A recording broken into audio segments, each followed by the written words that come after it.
Hello, my name is Lacey Agnew, and I have been tasked with this presentation on how to enhance remote nursing collaboration with evidence-based practice. As technology in nursing care develops to include telehealth services, collaboration between interdisciplinary teams through remote services is becoming increasingly popular when caring for our patients, according to an article by Olowade et al. Written in 2024. This article goes on to describe telehealth services to include assessing, diagnosing, and treating patients, which helps to increase access to healthcare despite geographical location differences. According to Olowade et al. In 2024, the use of the telehealth systems and teleconsultations help to foster interdisciplinary team collaboration, leading to increased communication between healthcare providers that can then lead to a more effective, patient-centered approach in order to achieve improved patient outcomes and patient satisfaction. In this presentation, we will discuss a patient named Sam that lives in a rural area where there is little access to certain aspects of healthcare. We will discuss evidence-based practice in relation to Sam's case and determine a plan of care and attempt to provide a favorable outcome based on Sam's needs. So our case study. Sam is a 25-year-old patient that was recently diagnosed with gender dysphoria. He lives in a rural area and has requested a telehealth consult to begin the process of transforming his body to match his gender identity.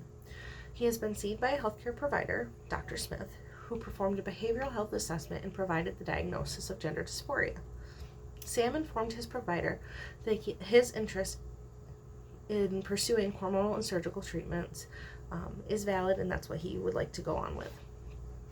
As a result of this, Dr. Smith has reached out to the healthcare providers within other disciplines to help determine a plan. The interdisciplinary team assembled consists of mental health professionals, nurses, surgeons, endocrinologists, all that are familiar with the diagnosis of gender dysphoria in order to develop a plan of care and the next steps for Sam. Based on the conversation provided in the study by Capella University from 2025, Dr. Smith, along with his team, has determined that further evaluation is warranted to ensure a diagnosis of gender dysphoria by ruling out other conditions that could potentially mimic the same symptoms. Let's look at our resources. Each of the articles that is used in this presentation have been vetted for credibility to ensure that they would be helpful when developing a care plan for Sam. All the resources are within 5 years, with some of them even being as recent within the past 2 years. While developing Sam's care plan, the most credible resource would most likely be the statement put out by the Journal of Endocrine Society, written by Dwyer and Greenspan in 2021. Not only is this article published in an accredited journal, but it is also published within the last 4 years, and it's used to guide the standard of care when caring for gender dysphoria and transgender diagnosed patients. So let's look at evidence-based practice models and care plan interventions. In order to determine the best plan of action to move forward with Sam's care, evidence-based practice must be considered. One model to ensure that evidence-based practice is used in Sam's care is the Ottawa model of research use. This model, as described by Thomas in 2020, is focused on enhancing patient outcomes and focuses on smaller teams versus an entire organization, with the goal of assessing barriers along with supports, monitor interventions, and evaluate outcomes. Using the Ottawa model of research, we can assess Sam's barriers and supports during his transitional period. So one example of this is we're going to ensure that Sam has access to a support system so that he has people around him rooting for his success, so that way he's less likely to suffer from some of the mental health disparities such as anxiety or depression during his transitional period that many people experience, according to Coyne in an article from Coyne et al. In an article from 2023. If Sam does not have a support system, then we would have to put a plan in place to make sure that he feels support, whether it be through the doctors, the nurses, care professionals, so that way he does feel supported. After these factors are identified, an appropriate diagnosis has been made, and we decide to go forward, or Sam decides to go forward with his treatments. The interventions are going to be monitored. Typical interventions are medications that will need to be managed, such as testosterone treatment, and counseling are going to continue to ensure that Sam is not having any negative side effects from the treatment, and it's going to keep a check-in on his mental health, make sure he's doing okay. After his surgery is approved, consented, and completed, the evaluation of Sam's mental health and satisfaction with his new and improved self will need to be evaluated. Successful outcomes will include improvements in his health, quality of life, and self-confidence, according to an article written by Geisy et al. In 2024.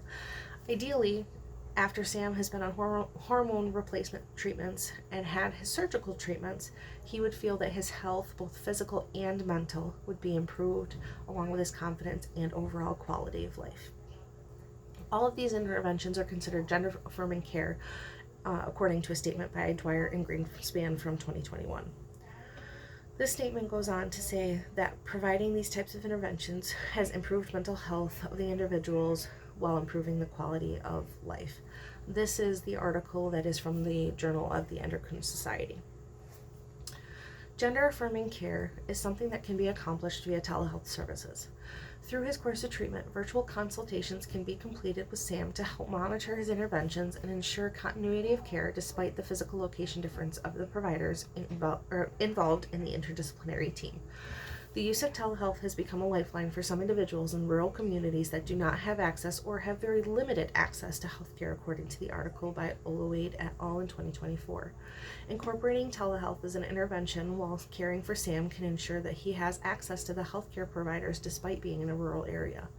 This also allows him to see providers of different specialties without the burden of having to find transportation to appointments, which ends up increasing his access to healthcare to treat his current concerns.